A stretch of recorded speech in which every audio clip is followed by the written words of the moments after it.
Bugun qizim bilan birgalikda kiyimlarni sortirovka qildik. Barcha kichkina kepagonlarni tepaga olib qo'ydik. Albatta, qizalog'im ham teppa-teng men bilan ish qilib, kiyimlarini o'zi ko'rib o'tirdi. Kichkinaligimdan kiyim taxlashni juda yaxshi ko'rar edim. Mana endi taxlab o'tiribman. O'zi bu sortirovkadan maqsad qizimga to'yga ko'ylak topish. Sababi yaqinda to'yga bormoqchimiz va o'zimni kiyimimga mos ko'ylak istayapman qizim kiyimlarini ichida. Hamda kuzgi kiyimlarini ichida ham qanaqa ranglari borligini ko'ryapman.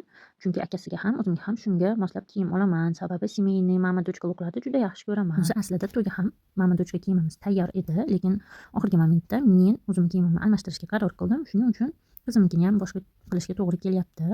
Lekin shuncha ish qilyapti, hayolimga kelib qoldi. Issiqda qizimni qiynab, to'yda, to'yxonada, to'polanda olib yuramanmi deb erimga ushlab turing deyman dedim. Lekin hali erim o'zi eshitmadi bu haqida. Xullas, mama dochka kiyim kerak bo'lmadi, lekin men ancha ishimni bitirib oldim. Oxiri qizim yig'lab yuboruvdi, to'xtatib qo'ydim.